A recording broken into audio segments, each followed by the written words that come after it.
I'm Brandi. Kruse. Coming up today on Undivided, a Seattle City Council member declares defund is dead. But is it too late to recover from the mess created by that movement? Plus, hello China, state-sponsored media comes to Washington, and a teen killer says he feels betrayed because he has to go to an adult prison. That and more coming up today on Undivided. Remember, you can support our show for just $5 a month by signing up at undividedpod.com.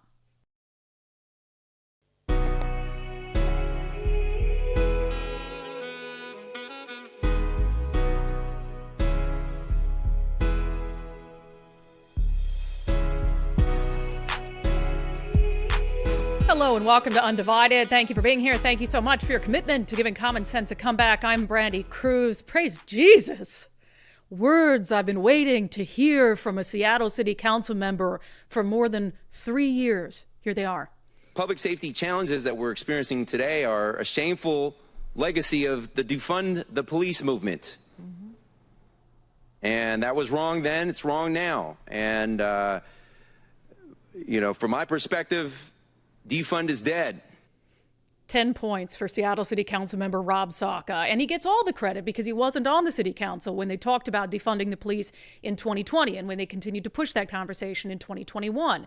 So I saw that and I thought, and you hear in the background, I'm not sure who it was, but somebody else on the dais said, and I love to hear that. And I think it's indicative of the fact that the Seattle City Council has shifted a little bit toward the middle. I mean, I'm not going to call them moderates or centrists because it's all relative, and a moderate in Seattle is still left-wing elsewhere in the country.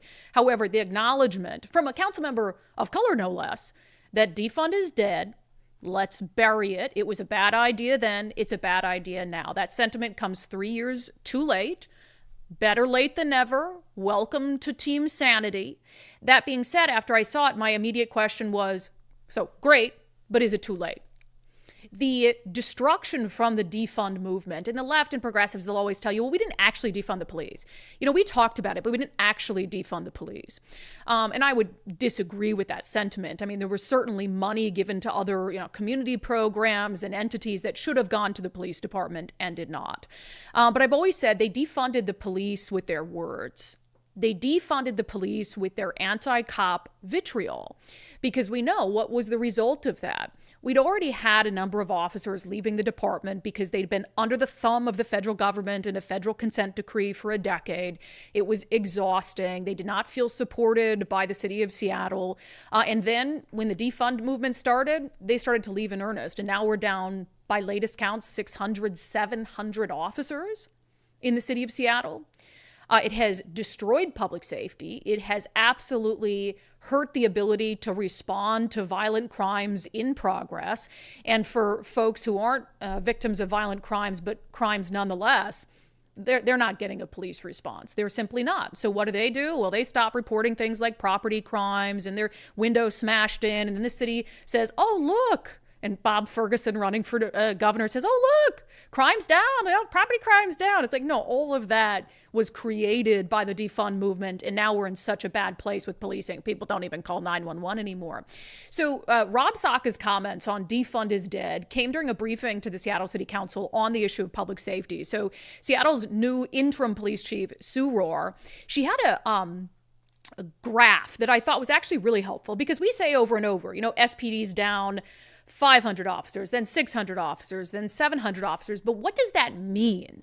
What does that actually look like out on the streets on a busy night with lots of 911 calls? And she walked the city council members through that. Listen. This is a snapshot of a recent Saturday night, what our staffing was. You can see that we were down multiple officers in every single precinct area.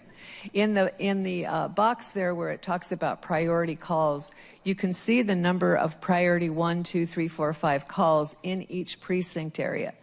And these calls are not small things. These are not barking dogs or speeding cars. These are assaults, crisis, domestic violence, and so forth. Many of these calls require a multiple officer response.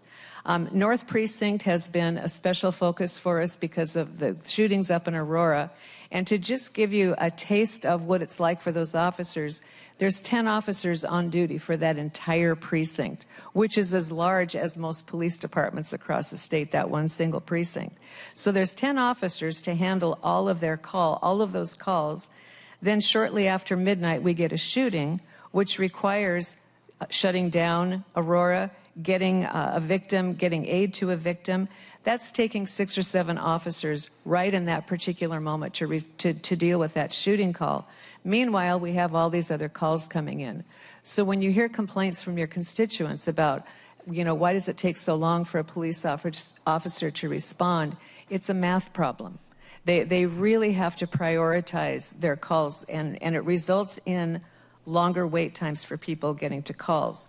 Yeah, I thought it was important that she acknowledged, and some of the calls officers can't get to, these are crimes in progress. These are serious crimes. These are sometimes violent crimes. That's the legacy of the police, defund the police movement.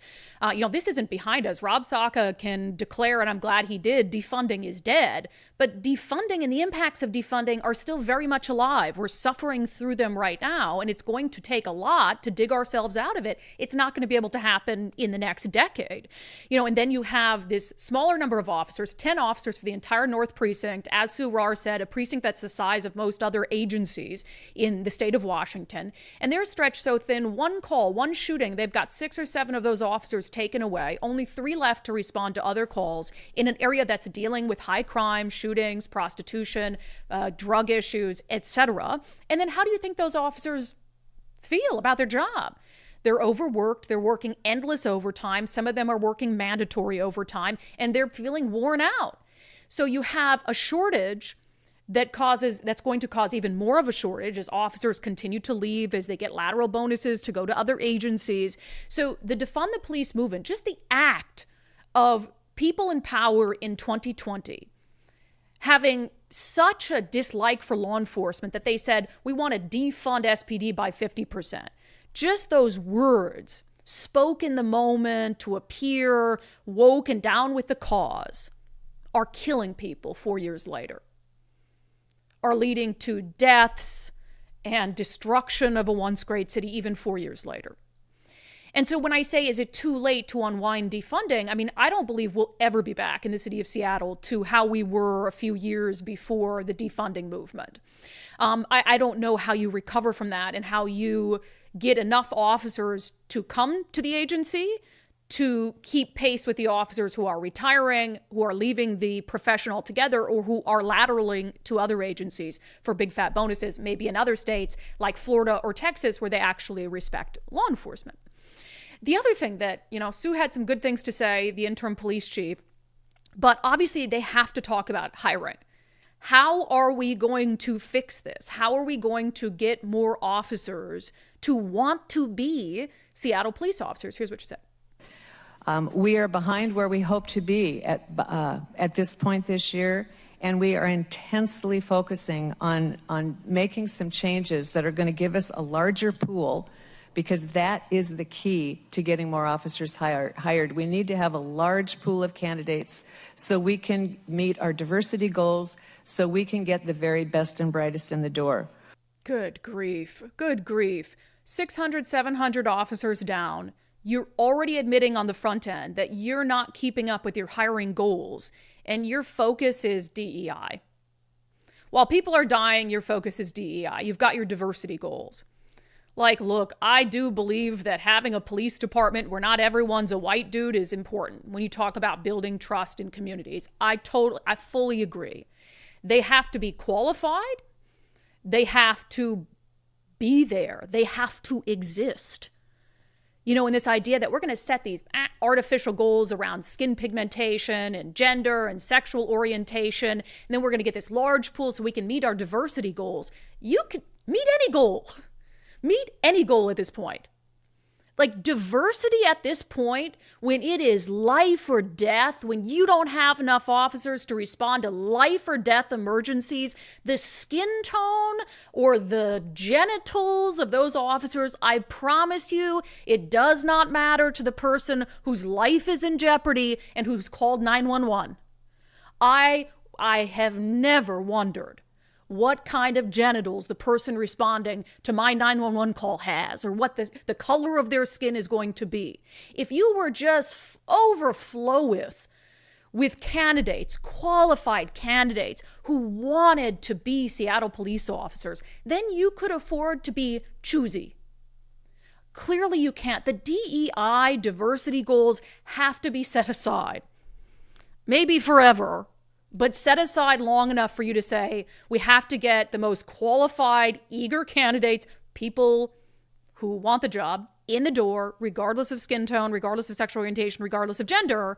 And then when we're fully staffed and we're meeting our obligation to keep the public safe, then we can go back to how do we diversify our ranks so we can have a police department that better reflects the community that we serve. It's laughable to hear the word diversity mentioned in the conversation of hiring more police officers when you're in a hole that deep. Same new police chief, same as the old police chief, same as the one before that and the one before that. They look at the political wins and DEI is all the rage and public safety takes a backseat to diversity. It's just really, really dumb. So you've got that. You've got the legacy of the police defunding movement. It's obviously the staffing issue, right? How do you recover from that? But then there's all these other elements of the criminal justice system that were devastated by that movement and that never recovered. And the pandemic is part of this as well. I mean, I think that officials here use the pandemic as an excuse not to book people in jail. They didn't want to book people in jail anyway. I mean, Dow Constantine, the King County executive, what did he say? I want to end youth detention. They didn't want to. They were progressive. They don't want people in jail. So they use the pandemic, my belief is, as a reason to turn people away. And they never went back to booking. So for instance, Cairo 7, this is insane. Cairo 7 does this story. And remember what the Seattle City Council did last year? They put an ordinance back on the books to say, yes, officers can arrest someone who is using illegal drugs out in the open. You know, we're not going to throw him in prison for 5 years, but we need some sort of stick. We got the carrot and the stick approach. We need to offer them treatment. If they don't take it, there has to be a consequence for not taking it. They have to go to jail. So it was all this, the city council patting themselves on the back like, yeah, we're going to deal with this open air drug crisis that's ruining the heart of the city. Well, that's great in principle, but as Cairo 7 learned in practice, it's not working so great. We saw firsthand officers arrest a person openly using an illegal drug. Then that person was out on the streets hours later. The person we showed you at 5 o'clock who was arrested in this very alleyway behind me, he is back out on the streets 6 hours after being arrested for openly using what police believed to be was fentanyl. And those officers actually came up to us and they're looking for him right now because he now has a felony warrant for his arrest. Like, why even bother? Why even bother? What? You have the law on the books, but if that's what happens, officers spend their precious time, there's only a few of them, they decide, let's arrest this guy for openly using fentanyl. He's down here all the time. He's right in the heart of the tourism area of Seattle. Our city looks like shit. Crap, sorry. Sorry, Nicole. Trying my best. And let's go and let's book him and let's do this. He's out. He's back on the same corner. Cairo 7 is still out there broadcasting live for their 5 o'clock news. And the reporter looks back and he's like, that guy they just booked for using drugs on the street corner in the open, he's back here. Not only is he back here, he's smoking fentanyl again. So you have the jail not taking bookings. You have a lot of the cases that are being referred to the prosecutor's office that charges are not being filed. And I think Ann Davison, the city prosecutor, is doing a better job, obviously, than most past prosecutors, but there are still challenges. The entire criminal justice system has to work in unison, or all of this is for nothing. Councilman Rob Saka can come and he can declare that defunding is dead, that it's a horrible legacy. Well, the legacy lives on. And so it's not enough to just say defunding is dead. It is going to take years to dig ourselves out of that absolute disaster. And so we have to focus on doing everything we can to tell police officers, we want you to be here. We need you here. We're going to support you, which is why we can't elect someone for governor like Bob Ferguson, who prosecutes police officers for fun. We have to start there. And then we have to work together as a criminal justice system to say, here is the law we have on the books. Here are the laws we have on the books. Can our officers arrest for violations of that law? Can they be booked into jail? Can they be held accountable? Can they be forced into treatment? Whatever it is. Because if any single aspect of that criminal justice wheel falls short, then the whole thing comes apart. So that's the failure that's happening right now. So Rob Saka can say defunding is dead. I'm glad he said it. Amen. Love it. But the legacy of defunding is going to live on for a very, very long time. And our elected leaders have a lot of work ahead of them. So speaking of criminal justice, gosh, this story was sent to me on Friday. I couldn't believe it. Actually, I got it from State Rep Travis Couture, a good friend of the show, who has been down the throat of DCYF, the Department of Children, Youth and Families, for all their failures on a variety of fronts. But remember, the Department of Children, Youth and Families is also responsible for our juvenile detention facilities. There was a story about 2 weeks ago. DCYF came out with a statement saying we can't take any more bookings into our juvie facilities because of all the stories in recent months about them being understaffed. There's too many juvenile offenders in the facilities. They're over capacity. There's crimes going on in there. There's drug trafficking going on in there. People have tried to get firearms in. There are employees who have been caught up in some of the illicit activity. There's escapes from Echo Glen like every freaking day. So DCYF said, look, we're putting a pause. We can't take any more juvenile offenders. They're going to have to stay in county facilities or whatever it is until we sort this out. Now, it's the fault of DCYF, because what did they say for the last year as people are pointing out how bad things were within the juvie facilities? They said, no big deal. No, we got it handled. Governor Jay Inslee said we got it handled. Law enforcement asked Governor Jay Inslee and Attorney General Bob Ferguson to investigate some of the misconduct and crimes occurring within Green Hill School, one of the 2 juvenile detention facilities. And what did the governor say? We got it handled. We made changes. We're on track.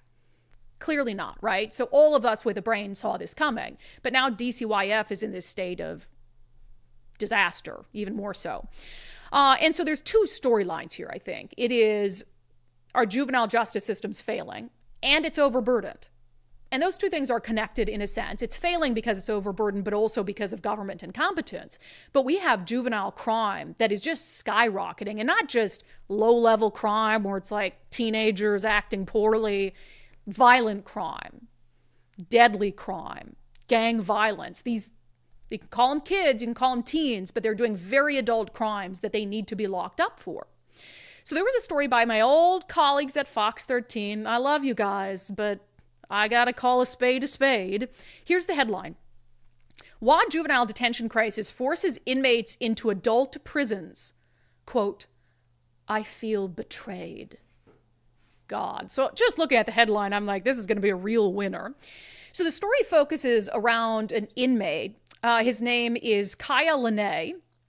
And Kaya was serving time at Green Hill School, which again is the juvenile detention facility down near Chehalis. Here is a clip talking about why Kaya feels so betrayed. Why should this fall on our shoulders because of the solutions that they couldn't figure out? Like, why should our rehabilitation, our safety, security, and programming, all that stuff be removed and overlooked just based off of a mistake that they neglected? They neglected to try to find a solution to the overcrowding. So I was just grabbed and handcuffed and aggressively by DOC staff and escorted out of the building. So this whole Fox 13 story centers around how Kaya, a juvenile inmate, has been celebrated by DCYF. He ended up getting a degree behind bars, and you'll notice the picture that Fox 13 chooses to use of him in a cap and gown, getting a degree while he's incarcerated, and this nice kind of headshot of him, not using a mugshot or anything like that. And in their story, Kaya he feels betrayed. Why should, because of overcrowding, why should we get sent to an adult prison? That's not fair to us in talking about, the fear of being in an adult prison and all of those things. So because of the overcrowding situation, Kaya and 10 others were moved from Green Hill School into the Department of Corrections system. So Fox 13 does this whole sob story on this kid who's doing everything right behind bars, earning degrees. He even wrote books while behind bars, and he's just like the greatest kid. Except he's a killer. Except he murdered a woman in cold blood. And he wants to say he feels betrayed because he has to go into an adult prison for committing a murder. He murdered a woman named Julie Netchell. She was 54 years old. She lived in Everett. He killed her when he was 16 years old. It was a home invasion robbery. He came into her home when he was 16 years old, and he shot her to death. And for that, because he was a juvenile, you know what his sentence was for shooting Julie to death? 134 months. 134 months for breaking into a home and shooting a woman to death. He also, right, Nicole, shot her son in the process. Yeah, I think the son was the original target of the robbery. The son survived. She died. She lost her life. So a very adult crime. Julie doesn't get, there's no care or concern for Julie. I'm sure the family of Julie feels pretty betrayed that Fox 13 is out here talking about, oh, how great her killer is, and he earned a degree behind bars, and he wrote books, and now he has to go into an adult prison. He was sentenced in 2018 when he was 16 years old. So I don't know when his birthday is, but that puts him around 22. So he's around 22 years old. He's an adult. He's been an adult for 4 years. He committed murder. It's perfectly appropriate for him to be in an adult prison setting. Yet this is what we get in the media. Let's wax poetic and sob story about how unfair this is to him, without talking about how unfair it is that Julie's dead, how unfair it is that her son got shot. And this is this theme that we've been hearing over and over at a time of record juvenile crime. There's these sob stories about we still have to treat them like little babies. We don't want them incarcerated. We don't want them to go to adult prisons even after their 18th birthday, because in Washington state, you can stay. And Kaya would have been able to stay in Green Hill School as a murderer up until his 25th birthday. Because that's the law was changed in Washington state, which was part of the reason for the overcrowding, where you can be there until you're 25 in a juvie facility. So now you can have 25-year-old killers in the same juvie facility as a 15-year-old. Does that seem safe for the younger kids? Nobody's really thinking about them. I'm sick of these sob stories. And it's not the only one. Nicole was looking at old articles about this kid. This is from the Chronicle. Oh my God, I can't even stomach this. Centralia College student at Green Hill School publishes his memoirs. And it's got a picture of him there. Again, just sort of looking studious. Centralia College student and current Green Hill School inmate Kaya Lene, 22, started writing his memoir in May of 2022. He knew he wanted to write it. He knew he had a lot of support, but like many authors, he struggled to actually start the project. Quote, when I was first thinking about writing the book, I thought it was going to be extremely difficult putting my life story on paper. The second I started, it was like the floodgates just opened. I would sit for hours and hours just typing away, not even struggling. I thought it was going to be a boring project, but it was actually a very therapeutic experience, and it helped me process and cope with many things from my past. You killed someone. And this story barely skims over it. Like that he's in there for something that serious. It's like a footnote in the story. That's the state. Let's see. And there's more than these. I won't give you all the examples, but there were multiple examples of stories on this kid that focused on his achievements in the juvenile detention facility and totally buried that he murdered a woman in her own home in Everett in cold blood. And we're supposed to feel bad for him that he has to go into an adult facility for a very adult crime. Kaya, I don't feel bad for you. I wish you the best. Your sentence is your sentence. I think it's too low. But I'm glad that you're working on yourself behind bars. Don't get me wrong. I am glad that you got your degree behind bars. I'm glad you're writing and taking that on as a hobby.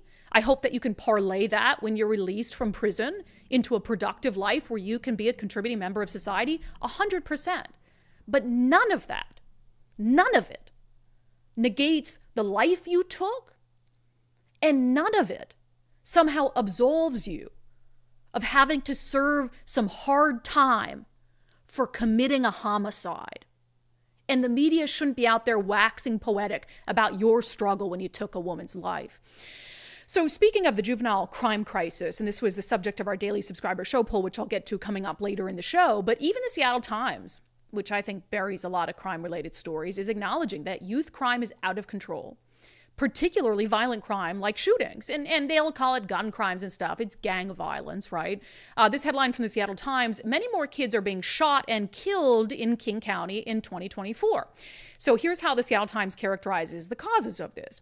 Easy access to guns, the proliferation of untraceable ghost guns, and switches that turn semi-automatic handguns into machine guns, widespread use of extended and drum magazines, and young people's love of gun content on social media all appear to be fueling the deadly trend. The desire and willingness to fire a gun also seems to be increasing among teens and young adults. So there's some of that where I'm like, it's just ridiculous.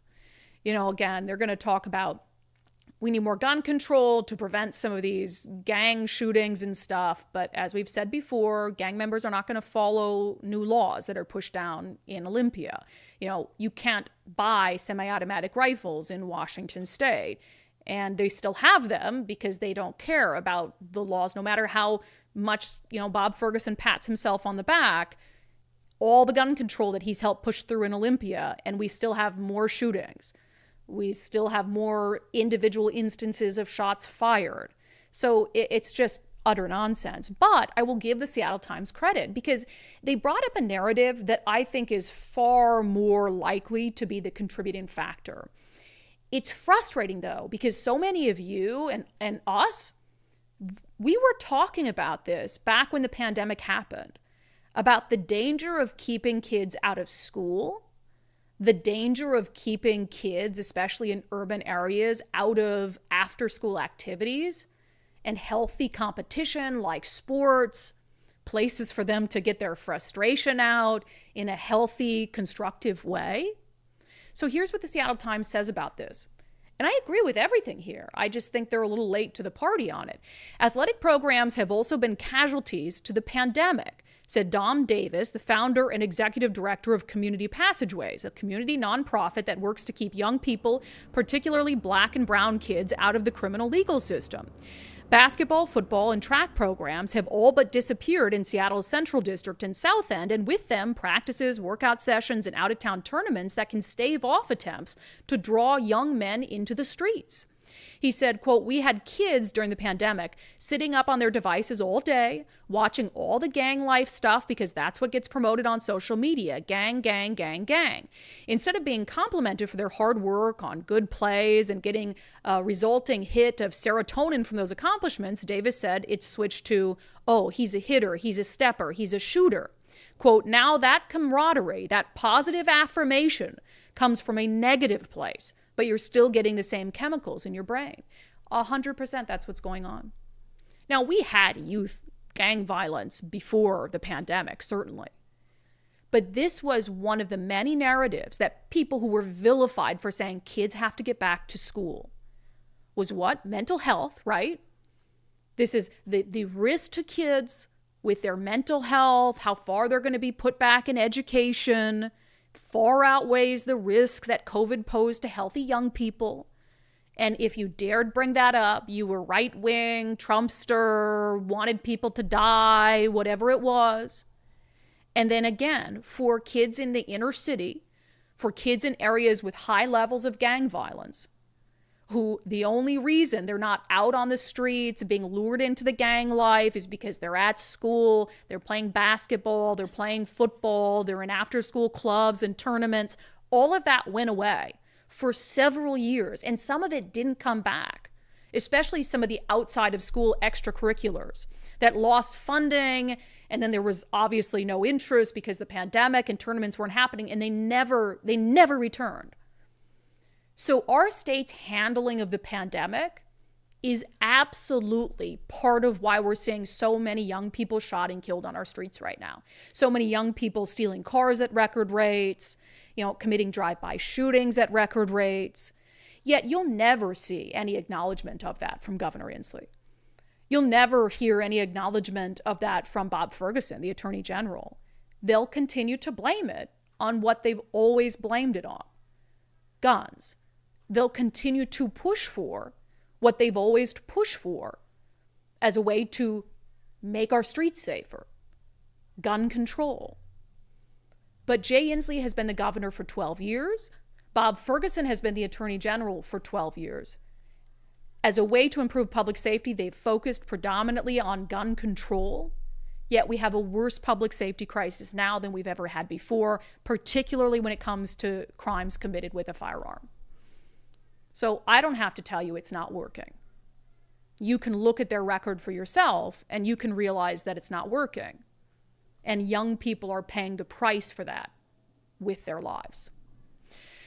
All right, coming up next, we're going to have a clip from a candidate for public office running in a Washington State House district that I am very, very interested in the outcome of.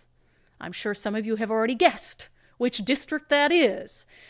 First, I have talked a lot about my success on the Eastside Weight Loss Clinic program, eastsideweightlossclinic.com, eastsideweightlossclinic.com. I'm down 40 pounds. I've kept the weight off for a year and a half, and I hear so many wonderful stories from people who have taken the program saying it changed their life, it gave them their energy back. I mean, usually people don't even lead with how much weight they lost. They lead with like, I feel better, I'm sleeping better, I have more energy, I have more confidence, I'm out doing more things. I mean, we've talked to our friend Ben and his wife Leslie. They like went out and ran marathons. Their whole life changed. So if you've been thinking about trying the program, there is no time like the present. It's 60 days of really hard work followed by some simple lifestyle changes. So eastsideweightlossclinic.com, schedule your free 15-minute consultation with Dr. Ryan Coogan and his team today. All right, it's time to talk about Lion Clyde shavers. So if you were a fan of Undivided back when I first launched the show, you will recall just how many episodes I spent talking about Lion Clyde Shavers. He is the current state representative for the 10th Legislative District. He is a Democrat, and he is a liar. He inflated his military service, and it didn't come out until ballots had already been mailed out, which was the frustrating thing, I think, for residents of Snohomish County, which is predominantly where this is, and some in Kitsap County as well, that he served in the military. I think that's what's also just ridiculous. But he felt the need to inflate his service in the Navy. It was uncovered. Ballots had already been out for, I think, a week and a half. A lot of people had already voted, and he didn't win by very much. And Clyde Shavers has never really come out with a mea culpa. He's got his seat. Democrats didn't say jack. At the time, I remember we were trying to press Democrats to condemn him. There were a couple individual Democrats who said, yeah, he needs to come out, he needs to correct the record. But really, they were just happy to have him take a Republican seat. They were happy to have him in the House. They put him on the Veterans Committee, which was like, just a stab in the heart to veterans who were livid over this. So I have it out for Lion Clyde Shavers. Make no mistake about it. So one of the people running against Clyde Shavers in the 10th Legislative District is a woman named Yvonne Gallardo. She is also a veteran. She also served in the Navy. The difference is that she has not lied about her service. We have an interview with Yvonne that is going to be posted in its entirety this evening, but I wanted to give you a preview of it today. So when you found out that he had not been fully honest about his military service, as a veteran yourself, how did it strike you? I was pretty pissed off. Yeah. It's really hard sometimes to really think about why lie. Mm-hmm. What you already served your country, and just be proud of what you did. It's embarrassing to hear and see anybody that, if you're willing to lie about something that can actually be fact checked very easily, right? Yeah. What else are you willing to lie about? Mm-hmm. But as a veteran too, and as somebody who went out and served out in Westpacks and knows people who have not come home, mm-hmm. who did not get to come home. And to be able to, how do you lie about a service that you think is just a title, but it's a title that may have made that person go overseas and fight a fight that they may not have come home from. Mm-hmm. Or wearing a ribbon that you didn't earn. Like, people have given so much for those ribbons or for that title, and it's a sacrifice that shouldn't be stolen from them, and it's hard.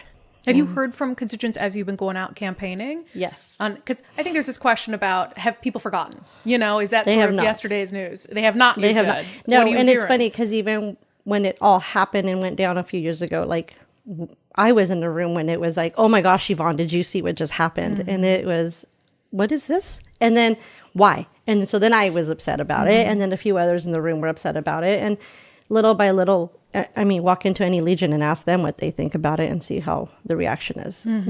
Well, and you've actually put this narrative out there, which I think is really good, which you kind of articulated there. There's no reason to lie. Any service to our nation done honorably is worthy. It is. It's always weird to me that you've already done it. Like, you have something to be proud of. You don't have to embellish it. To that end, and you may have seen my segments, I have been very hard on Semi Bird, the gubernatorial candidate, for some of the allegations that have come out about him, for his admission to actions that amount to defrauding the U.S. Army. I had on the chair of the state Republican Party at the time about it. My frustration, and I brought you up by name, is, here you have a great candidate against Clyde Shavers. The easiest knock against Clyde is that he lied about his military service. And I felt like the Republican Party excusing those lies would take away from you and your campaign's ability to say, well, Clyde Shavers lied. Is there, how the Clyde aside, the Semi Bird accusations as a member of the military, how do you feel about those? Exact same way I just said before.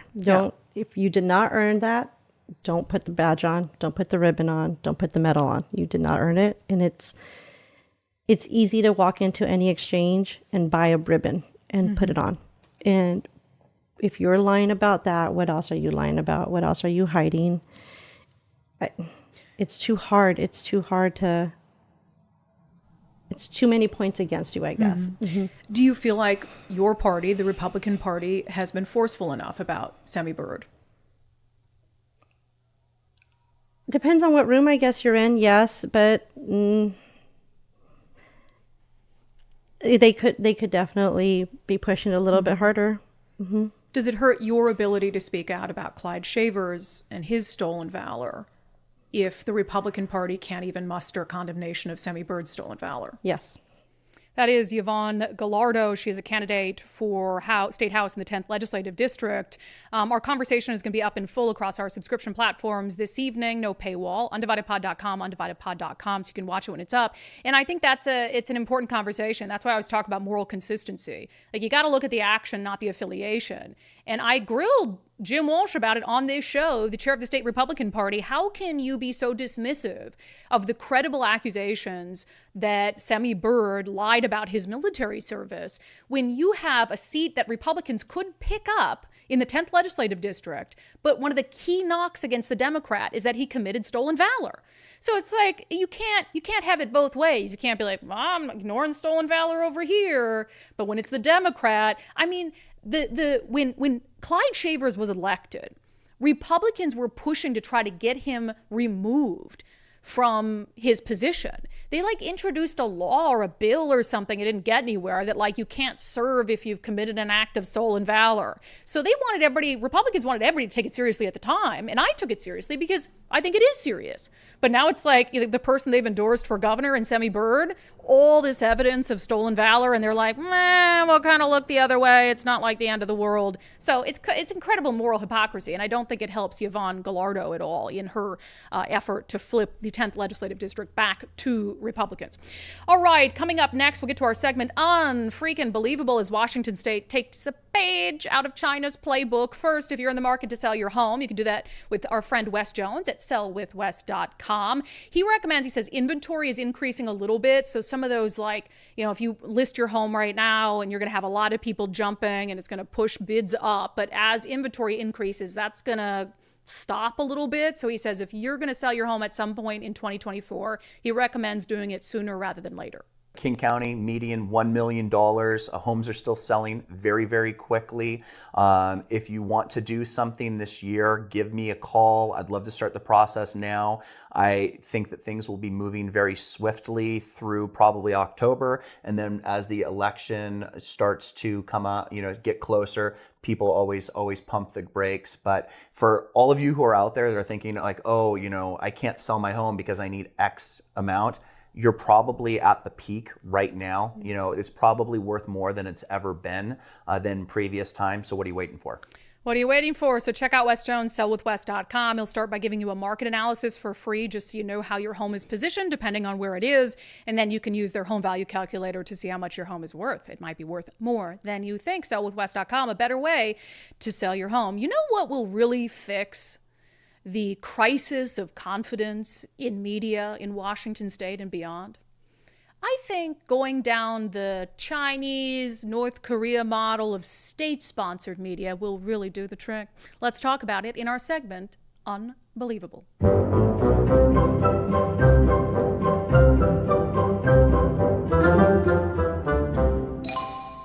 All right, so Democrats in Washington state have been panicking a little bit, trying to figure out what can we do to prop up some of these old media institutions that have been very favorable to us because they're folding.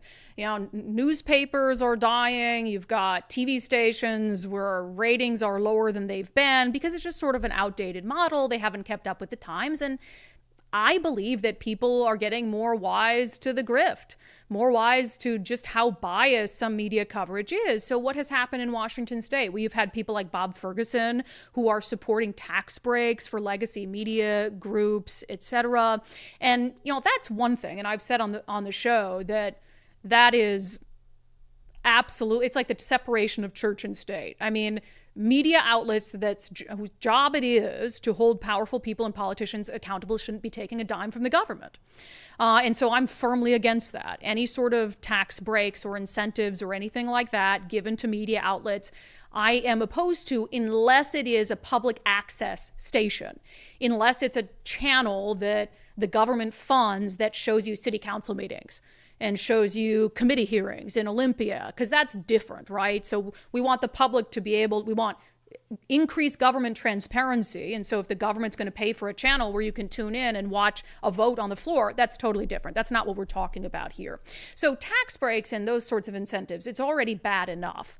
But now Washington state is going into full-blown state-sponsored, not journalism, state-sponsored journalists, which is even more terrifying. This from our friends over at the Linwood Times. State-funded journalism is here in Washington state. By summer's end, 16 journalism fellows will begin their 2-year state-funded fellowship led by the Edward R. Murrow College of Communication at Washington State University. The fellows will travel to newsrooms across the state to cover multiple news deserts where underserved communities lack access to local journalism. The fellowship is modeled after the recently established California Local News Fellowship. Yeah, because doing anything California does is a great idea, which bankrolls 40 career journalists out of the UC Berkeley Graduate School of Journalism. The California Fellowship began as a response to the state's own journalism crisis, where 1 in 4 news publications ceased operations between 2004 and 2019, according to the University of North Carolina. So again, modeled after California, which bankrolls 40 career journalists out of UC Berkeley. And the newsrooms that are hiring state-sponsored journalists through a program out of UC Berkeley, those are going to be very left-leaning publications. And of course, the question here at the center of all of this is, can you remain unbiased? To what extent is this just, we're going to write you a check to do it, go ahead, do your things, or is there going to be a pressure to almost train these journalists to cover things in a certain way or to cover certain issues? You know, we're going to write these checks, but you got to have a climate reporter. You've got to train someone in covering the climate or in covering social justice. We know that some of the stations in 2020 created positions for social justice reporters. So I can see Washington state government doing that. We'll give you the funds to go to school for journalism, but we want you to graduate with a focus in covering climate issues, social justice, whatever it is. Reading on in the Linwood Times article, the WSU Fellowship, financed by a new $2.4 million apportionment in state funds, has been championed by, shock of the century, Democrats, Senator Karen Kaiser, a Democrat from Des Moines, and Senator Marco Lias, our favorite liar, a Democrat from Edmonds. Quote, "A strong press is fundamental to a thriving democracy," said Kaiser, herself a graduate of the UC Berkeley Graduate School of Journalism. Yet, she says, Washington has lost 20% of its newspapers over the past 2 decades. That means in many communities, school board meetings aren't being covered, court proceedings aren't being scrutinized, and local government actions aren't being questioned. This from the party that is withholding documents from journalists in Olympia on a regular basis. This from lawmakers who tried to exempt themselves from the Public Records Act, which was passed by initiative by voters in this state in the 1970s. This from a party that has been the opposite of transparent. Now you want to give government funds to create journalists in your image, and you want to wax poetic about how a strong press is fundamental to our democracy, and we need to make sure that the government is scrutinized and government actions are questioned. This from someone like Senator Mark Elias, who lies on a weekly basis about what repealing the Climate Commitment Act would do in the state of Washington. We've demonstrated those lies in the past. He uses his government social media account to spew lies. And you really think that he wants to fund journalists like us, or journalists who would be critical of some of the things that he says and does? Like, not a chance in the world. You also don't, and when, they floated tax breaks, for instance, to newsrooms like the Seattle Times, and then the Seattle Times editorial board turned around and endorsed Bob Ferguson for governor. Really, despite the fact that the editorial board has disagreed with him on a ton of things, it really makes you wonder whether newsrooms that get money from the government are capable of covering the government in the way it needs to be covered. I think the answer is probably no, based on a track record. But there's also another issue in here. When they talk about how Washington has lost 20% of its newspapers over the last 2 decades, whenever we talk about media failing, right? Whenever we talk about newspapers closing, ratings being down, not enough money there, layoffs, there's been a ton of layoffs in newsrooms across the country and as of late in Washington state. No one wants to talk about why the model isn't financially feasible anymore. No one wants to have that conversation. Media, they criticize everyone and everything else, but they don't want to use an ounce of introspection to say, why aren't we profitable anymore? Why have we lost so many subscribers? Why don't we have as many advertisers anymore? As a boss once told me, content is king. And their content is flawed, it's biased, it's not as good as it once was. And people see that. I get messages all the time and responses and comments saying, oh, I just dropped my Seattle Times subscription. I just dropped my Herald subscription over this story or that story. Polling and surveys have shown that there is a lack of trust in media. It's worse at the national level than it is at the local level because they feel a little more connected to local outlets and local reporters than they do national reporters. But across the board, trust in the press is at an all-time low. So instead of saying, okay, how can we fix that? How can we earn subscribers back and therefore get more clicks, get more views, and be able to earn our advertisers back? Instead of that, they want handouts from the government. Instead of that, they want ways to fix the problem without fixing the problem. Because you can send these state-sponsored reporters to a newsroom like the Seattle Times, right? Or to a news desert somewhere to do reporting. But when their fellowship is done and they go to get a job in journalism, they're going to be trying to get a job in journalism in the exact same market where journalism is failing, in the exact same environment, because you never asked yourselves, you never fixed the issue. We've said this a million times. Why do you think Nicole and I can do this full time? This is our job, which is a freaking blessing. We can do this full time because enough people value the content that we're putting out there that they'll pay $5 a month for it. And because enough people will pay $5 a month for this show and it gets enough views, we can bring in advertisers. If there was a point in time where we were losing advertisers or we were losing subscribers, we would stop and have a difficult conversation and ask ourselves, what is going wrong with our show? We wouldn't ask for handouts to prop up a failing product. We would have to ask ourselves, are we not covering things in the way they need to be covered? We're never going to we better be nice to whatever politician it is, because it seems like people want us to go more to the right or go more to the left. We're never going to do that. I'm never going to change how I feel about issues or, give people lip service. Like, we lost Semi-Bird people from the show who would message me and say, I just dropped my subscription because you've been critical of Semi-Bird and you endorse Dave Reichert. Fine. Those are losses that I understand and that I can't do anything about. Because if I lose subscribers by telling what I think is the truth, then there's really no way around that. But there's never been any willingness to have introspection in the media about what's going on, about why the business model is failing, and that's why the business model will continue to fail. And one of the things I told my agent when I left my job at Fox 13 was I need to get off that sinking ship. I had a lot of other issues with our coverage around the pandemic, around the summer of love, and acting like, oh, nothing happened at the riots in Seattle and all is well.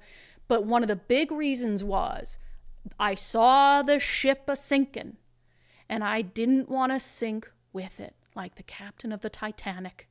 So I jumped off, got in a rowboat, and paddled out of there like hell. And here we are, having a hell of a good time. All right, coming up next, we'll get to some national news or daily subscriber poll, comments, questions from all of you, which, by the way, did you notice anyone that we're streaming our show live on X today? Thank you, Elon Musk. I shouldn't do that because that's like the wrestling guy. Remember? Did you watch professional wrestling when you were a kid? I actually did in high school. I did too. Remember the guy who did the like, suck it? Oh, yeah. You know? Yeah. He would do it down here though. Like we watched that as kids and he'd be like, he'd be like, suck it. That? Somebody will tell us. Yeah, I forget. Because like that's kind of gross in hindsight. We were kids cheering him on like, oh, he says suck it. And then my little brother would go around the house. So I was trying to make the X symbol and the hoe train. Oh, the hoe train. Wow, bring some of that. Make the hoe train great again. I love it.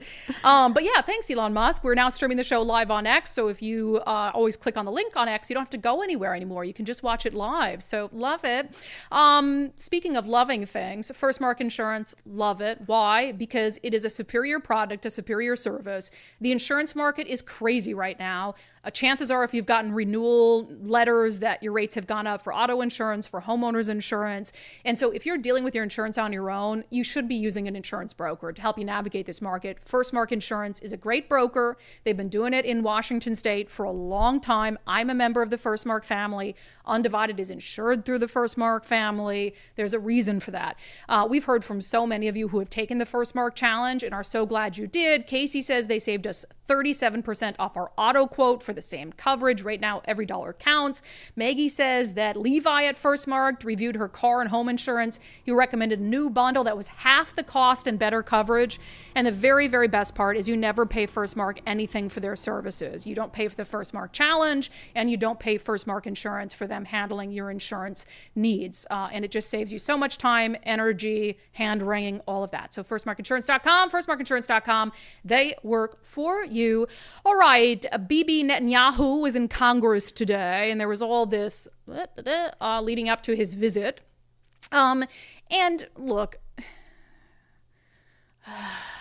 I get it. There is some agreement I'm going to have with some of the rationale people gave for boycotting his address to Congress.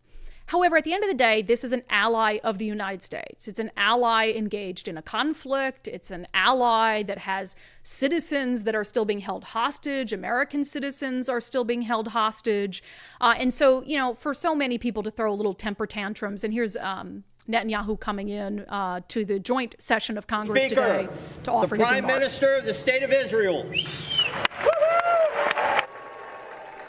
So he got an applause. That was nice. And we were doing the show, obviously. He came in, it was 11 p.m. Pacific time, so I haven't gotten a chance to see if there were any sort of outbursts or otherwise misbehavior while Netanyahu was in front of Congress.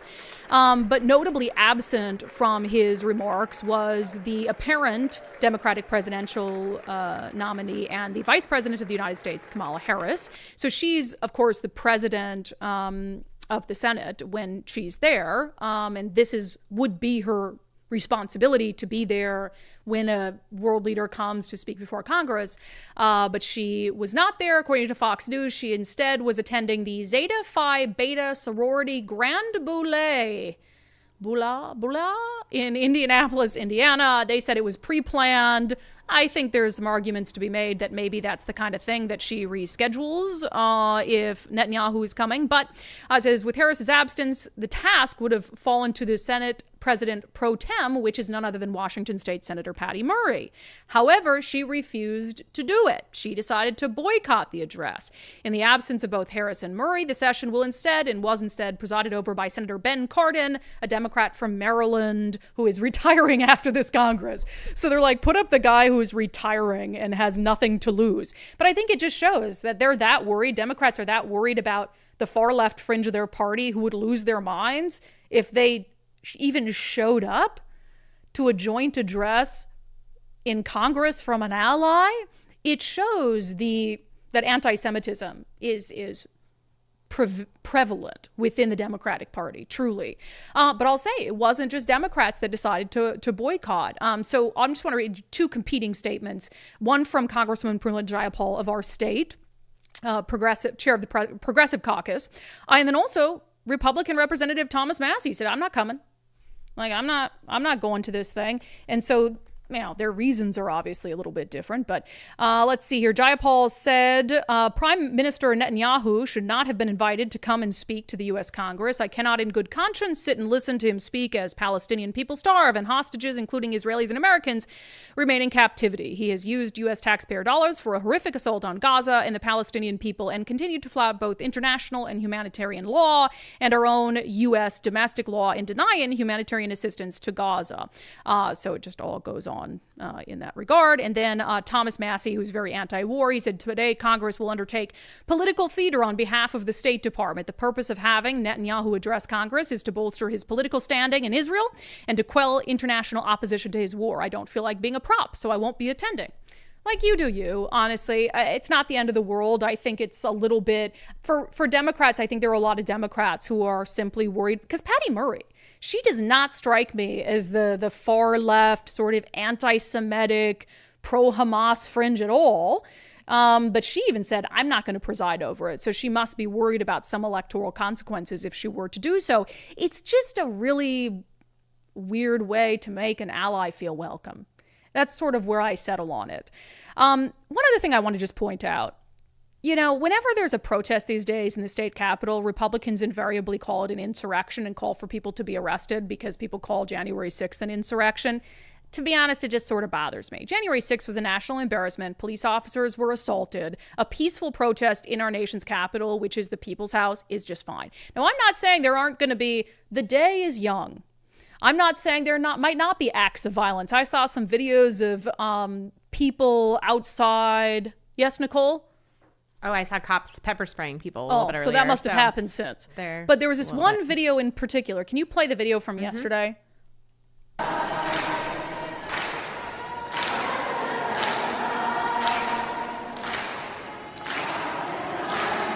Like, that's not comparable to J6 people. And it makes you look unhinged when you compare it to January 6th. So it sounds like there's some other stuff happening.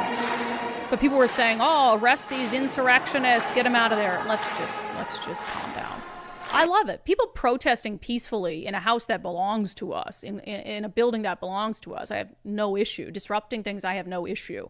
But like when you're coming in there assaulting police officers, breaking windows, trying to break into Senate chambers, et cetera, that's kind of a different thing. But yeah, I guess we'll monitor because there's a lot of police that have been called in, and rightfully so. Look at how violent some of the anti-Israel protests have been. I mean, you go to the campus of the University of Washington and the scary hate that was spewed there. I mean, like, celebrating Hamas. Yeah, they better bring in a bunch of police officers. There's like some video of 100 NYPD officers being sworn in. So I guess we're on the air. So we'll see what happens from now through the end of the day. But certainly, if you have anti-Israel protesters who force their way into the nation's capital, who break things, who assault people, then that's similar. Then we're talking about a similar situation, and we'll see if Democrats treat it as such. All right, one more quick national story for you. The media has failed. It's irredeemable. It's really irredeemable. There are some outlets that are fine. There are some local news stations that are fine. I don't hate the media. I don't hate all members of the media. But the national media in particular has utterly failed. So when I said on the show Monday, I think it was, when it became clear Kamala Harris was going to be the choice to replace Joe Biden, please, conservative media, do not focus on her laughing and her dancing and her sleeping with some dude in California who was married to get ahead. Like, those are easy things to focus on. But there are so many policy failures that you can focus on that will actually resonate with the American people and won't turn off voters. And one of those things is very obviously the border. We know that Kamala Harris was placed in charge of the border crisis by President Joe Biden. And the media at large knows that. But now, and so that's a huge failure on her record. She was tasked with dealing with the situation at the southern border. She was aghast that NBC News, there was that interview with her and Lester Holt, that he would ask her why she hadn't been to the border. And she responded, why you ask me? I don't get it. I mean, I haven't been to Europe either. It's like, no, you were put in charge of the border as the border czar. So it's kind of weird you haven't been to the border. So now, knowing that that's a huge shortcoming for Kamala Harris, right? That is easy for Republicans to knock her on. Now the media is circling the wagons and saying, well, she wasn't really the border czar, right? Republicans are just saying that, and it's totally a lie. Here's a tweet from Axios yesterday. The Trump campaign and Republicans have tagged Harris repeatedly with the, quote, border czar title, which she never actually had. Similar sentiments on CNN and other outlets saying Republicans are just making up this border czar title. That's so weird. Why are they doing that? She's like, they're distancing her from the border crisis. Except, it didn't take long for the internet to point out that Axios had also called her the border czar. In 2021, they said Harris, appointed by Biden as border czar, said she would be looking at the root causes that drive migration. Wow, that's interesting. So then that was pointed out. Axios got community noted on X, and then they had to update their story that they had tweeted out yesterday with an editor's note. This article has been updated and clarified to note that Axios was among the news outlets that incorrectly labeled Harris a border czar in 2021. Now, why are you saying it was incorrect? Was it incorrect then, or is it incorrect now to say that she was not named the border czar? And even if that wasn't the official title, border czar, czar is just a word for in charge of something. She was put in charge of the border by President Biden, and he made a big deal out of it. Oh, I trust her so much. This is going to be one of her big responsibilities. And now it's like, well, that didn't go well. So since she's running for president, everyone in the media has to fall in line and say that she didn't actually have any responsibilities at the southern border. Absolutely insane. You know who I want to talk to about this? Our friend Allie Bradley with News Nation. The only person I trust to tell me any freaking thing about what's happening at the southern border is our friend Allie Bradley with News Nation. And maybe Bill Maloogian with Fox. Sure. Bill Maloogian with Fox, Allie Bradley with News Nation. Anyone else who wants to talk to me about the border and the news, earmuffs. Earmuffs. All right. We'll get to our daily subscriber show poll and comments coming up next. First, tomorrow. It's happening tomorrow. Our friend Zach Abraham at Bulwark Capital is having an inflation webinar. 3:30 p.m. Pacific time. You can sign up for free, knowyourriskradio.com. What happens on a webinar? Well, let me tell you. You log in for free, sign up for it. Again, knowyourriskradio.com, knowyourriskradio.com. It may make it so easy. A little thing pops up in the middle of the screen and says, do you want to come to our webinar? And you just hit yes and you register for it. And you can just passively listen in. And what they're going to talk about is how inflation can be a silent portfolio killer. You've planned, you've saved, you've scraped for the retirement of your dreams. But then inflation hits and all of a sudden the money that you've saved isn't going to go as far. So how can you manage that? How can you plan for that? How can you assess the risk involved in that? That's what Zach and his team are just going to sit and talk about. And then if you'd like, you can ask them some questions as well. It's free, no obligations or anything like that. So you can come away with just some really good information, especially if you're getting close to retirement, on how to deal with this inflationary environment. So don't miss the inflation webinar tomorrow, July 25th. 3:30 p.m. Pacific time, knowyourriskradio.com. Investment advisory services offered through Trek Financial LLC, an SEC-registered investment advisor. Investments involve risk and are not guaranteed. Past performance doesn't guarantee future results. Trek 24244. Go to knowyourriskradio.com. All right, our daily subscriber show poll today. I almost forgot what it was. Here it is. It's on juvenile crime. Thank you. So, of course, we talked about the spike in juvenile crime, and not just any juvenile crime. We're not talking about kids taking a car for a joyride or, stealing a soda from the 7-Eleven. We're talking about murders and gang shootings and drive-bys and motor vehicle theft, etc. So I asked you on Patreon, Locals, and X, Washington State seeing a spike in violent crime involving juveniles. Of the choices provided, which do you believe is the biggest contributor to this trend? Proliferation of guns, bad parenting, economic stressors, or social media and gaming? Let's go over to Patreon first. 82% saying poor parenting. I'm surprised by that. That's what I was going to say. Really? Yeah. Interesting. I mean, because all of that that's kind part of goes of it. Yeah, like the social media gaming, it's parents that are allowing too much of it. I think it can all go back to there are some circumstances where, a parent did everything that they can, but I think that it's... Yeah, at the end of the day, where's your kid? Yeah. Like, is he out with a gun, shooting other people at midnight on Alki Beach? So, yeah, maybe... Did you have dinner with him every night and talk about his day? I definitely think that poor parenting can be fed by economic stressors. And so I do believe economic stressors in the inner city is a big reason why people turn to a life of crime. Because some gang members who are young, their parents were their dad was a gang member, right. And so that's just sort of the life they were born into. And what have we said a million times before I get to your comments, which is the point of the daily subscriber show poll after all.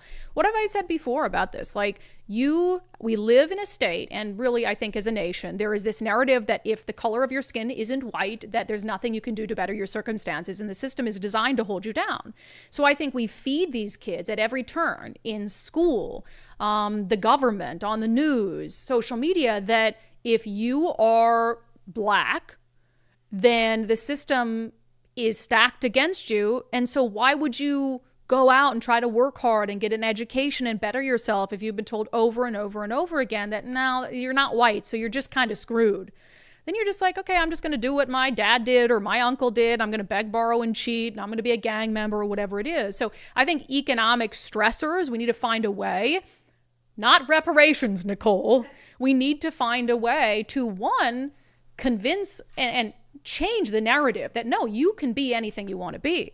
The color of your skin is not a barrier to success in the United States of America. We need to change that narrative from the top to the bottom. Anyone pushing that narrative is destructive, is actually harming people of color. It's what did Dory call it?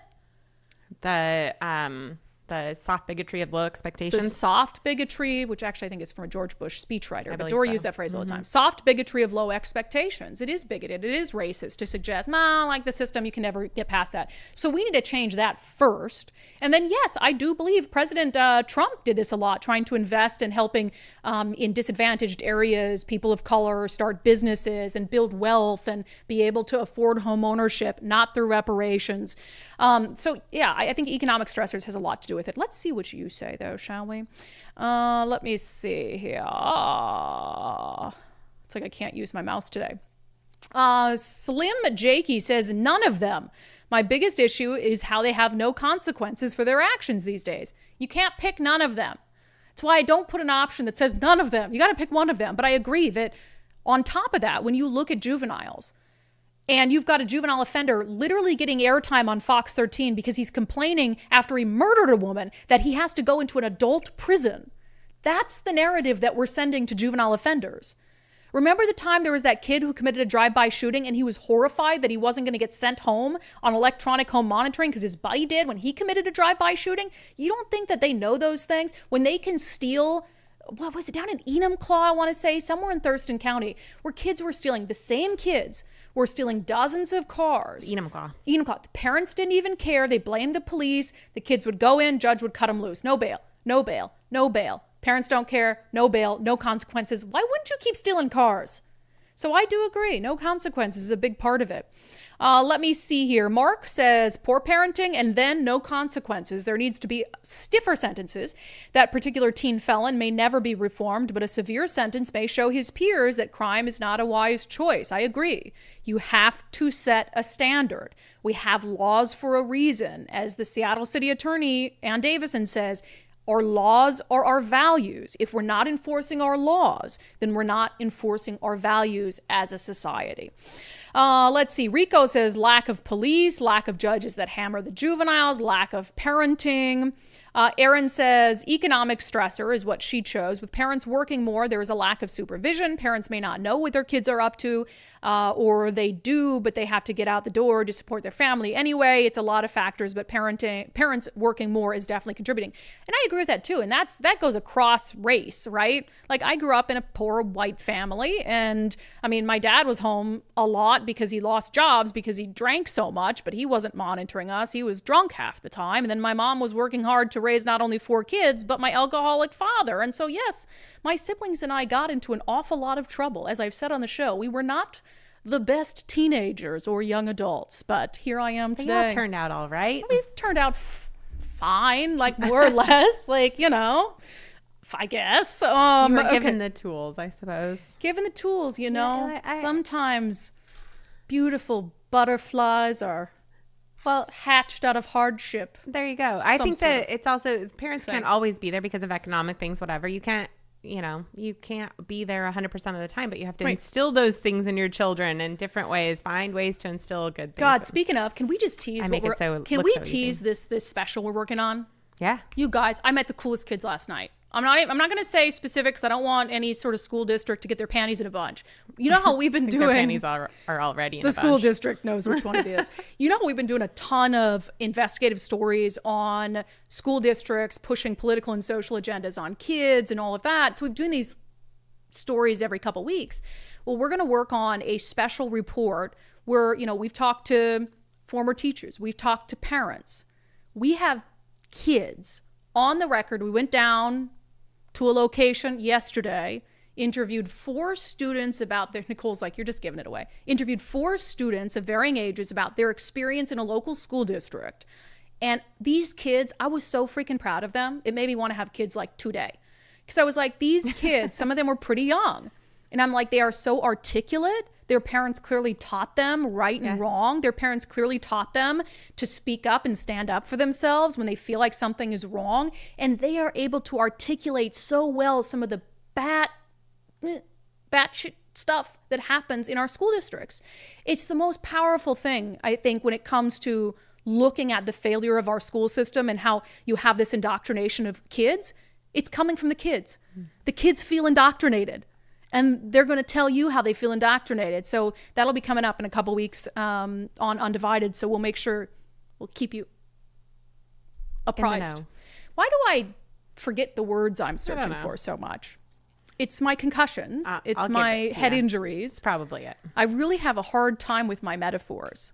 I need a list of metaphors. Can you give me a list of metaphors so when I'm trying to use search one, it all the time? Let me see which one am I looking for. Yes, exactly. Okay, questions, comments from the live stream. Matt Gilbert with a $10 super chat. Well, I could be wrong, but I believe diversity is an old wooden ship that was used during the Civil War era. That's Ron Burgundy. I forgot that is a Ron Burgundy quote.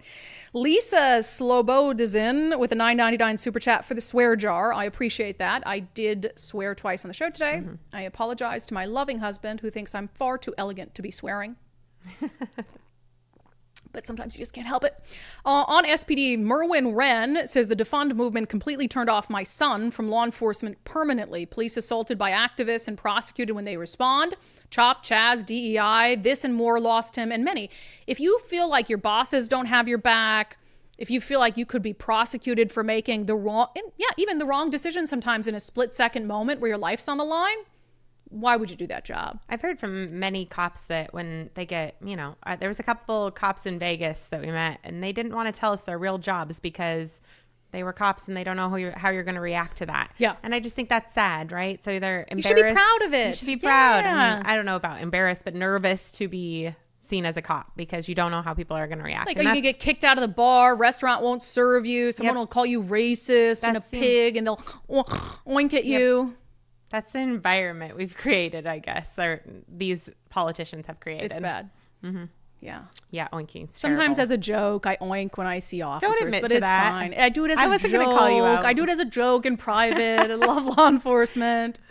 Okay. From Twitter Live, which, yes, we love having Twitter Live. You don't have to navigate to so many different platforms. TOA says, on the Rob Saka quote, credit where credit is due, taking out the defund trash that the last council left behind. And at some point, I think that's a good starting point. Like, the defund is behind us. And he said it was a bad idea then.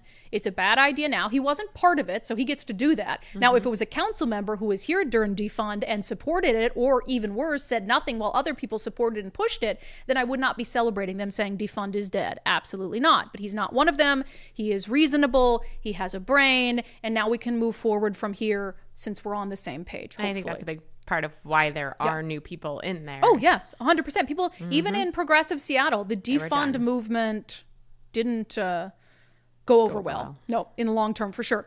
On Green Hill School and our failing juvenile justice system, and the adult who's sad he's being put in an adult prison, who's a convicted killer. Krista M says he committed an adult crime. He is now an adult. He should have been moved to an adult prison long ago. And I've said that the quickest change to fix what's happening in our juvenile detention facilities is to, if you are over the age of 18 and you have more time on your sentence, you go to an adult prison. Now, if you are going to complete your sentence before your 21st birthday, I think you should be able to stay in the juvenile detention facility and finish out your sentence there. But if that 3 years isn't enough to complete the sentence that was handed down to you, then you need to go to an adult facility. That'll solve the overcrowding problem. I think it will solve a lot of the crime that's happening within the juvenile detention facilities and will allow DCF to get a better handle on it. And it also just makes good sense. We don't need 25-year-olds, in some instances convicted killers, people who have, committed violent crimes. We do not need them in juvenile detention facilities. It's an easy change. DCYF and the legislature could do it this session if they want to, and they should. Kelly Dowell Tarp, once again, criminals and their rights are put above victims and families. This is crazy and needs to be changed. Focus should be on why they're there first.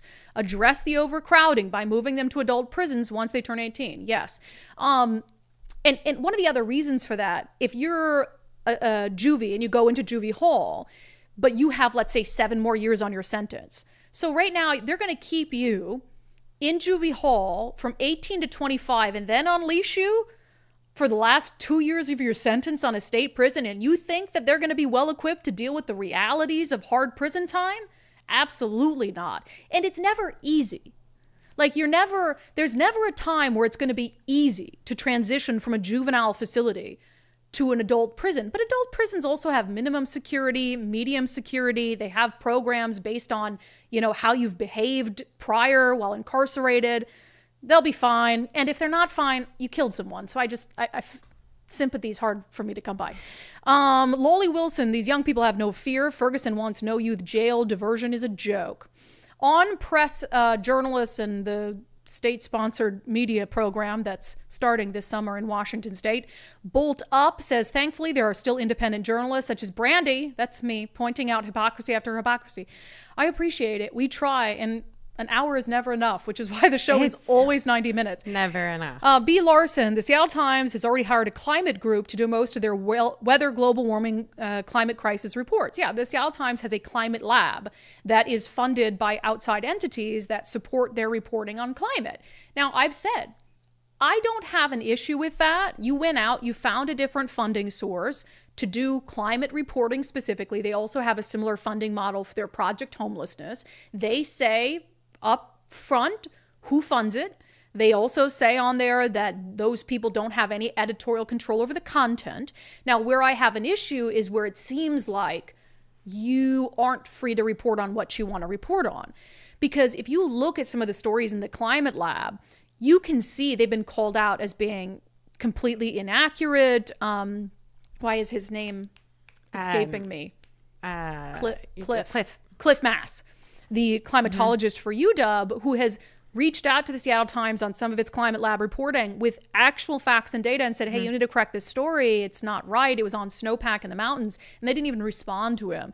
So you have to ask yourself, okay, if you've got like climate change activists funding your climate journalism, are you going to be honest about the CCA? Are you going to be honest that the Climate Commitment Act has raised gas prices? Or are you going to toe Jay Inslee's line where he says, no, it didn't. That's greedy gas and oil companies. I haven't seen a lot of stories, if any, out of the climate lab that have pushed back against some aspects of the climate agenda. So that's where I think it's a slow takeover. It's kind of like our schools. It's been this slow takeover of indoctrination, and then with the Democrat-ran state that we live in, and this slow takeover of, oh, we're not going to let you into this event if you don't always agree with us in the news. And so it's a slow kind of like, get everybody on our side. Like, we'll just make it hard for them to report on anything but what we want them to report on. And if they do, the money dries up. They'll find a reason to say, we can't fund this anymore. Or, I mean, well, if you can't get into any of your press conferences, or if you can't get into these events, like Dow was not allowing Jonathan, things like that, then you're slowly like, you're not useful as a media source. So Jonathan Cho blocked physically from attending press events with the King County or executive's office. Right. And it's like, okay, so you're controlling the media over here that you don't like. You've declared, he said, you're not a journalist. And then you're going to fund people who you do think are journalists. Like, that ought to go over well. And before somebody on the live chat says, Brandi, stop pruning. I just looked at my bangs. They didn't look good. So just let me prune, okay? My hair is getting so long. Let me prune. I always get called out. Brandi, stop fixing your hair on the live chat. I have a lot of hair, okay? Just up here, though. Very long. Only up here. Wow. Only you didn't need to go there. Let's move on. Sergeant Pickles, I would rather sift through the free cesspool of Twitter news than give TV networks or newspapers a single cent of my time or money. Matthew Cook.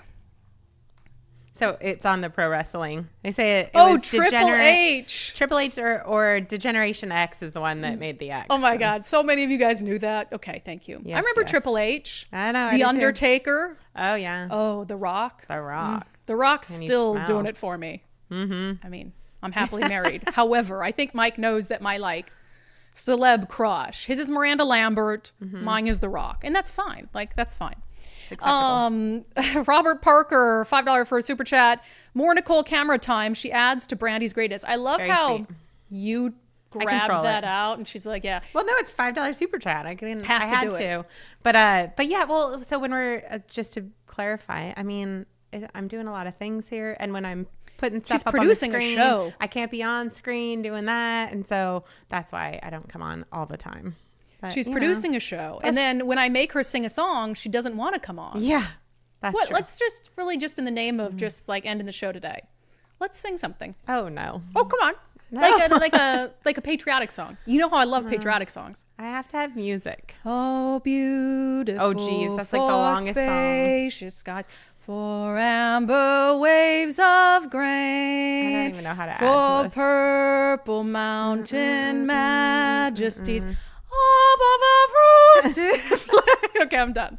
Sorry, I love our country. What do you want from me? Okay, you're off the hook. You didn't contribute much to that. That's fine. I didn't. All right, we're a little over today, so I'm going to make our closing sanity check super quick and easy. Go ahead. Vote.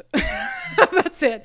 Please get your ballots in. I know that the primary election isn't till the 6th, but get them in early.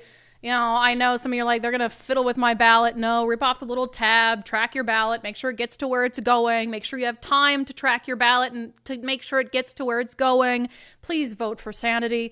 Please vote for change. 4 years, that's all we need to show people that there is a better way in Washington state, and one-party rule is not the solution to our problems. That has been your sanity check for today. That has been today's episode of Undivided. Thank you for being here. Thank you so much. A special thank you to people who are tuning in via Twitter, X. Oh my God, I'm sorry, Elon. Via X. We now have that live function up and running. So there are now 5 ways you can watch The Daily Show live. Facebook, Twitter, YouTube, Patreon, locals, and do you have something to say, Nicole? Oh, last second, super chat, $10 from Robert for the dual smiles on the first super chat.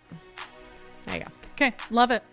And if you want to support our show for $5 a month, we would love that. You also get access to our exclusive Sunday interview show, Sundays with subscribers, as well as partaking in our daily subscriber show polls. Sign up, $5 a month, undividedpod.com. We'll see you back here tomorrow. Goodbye.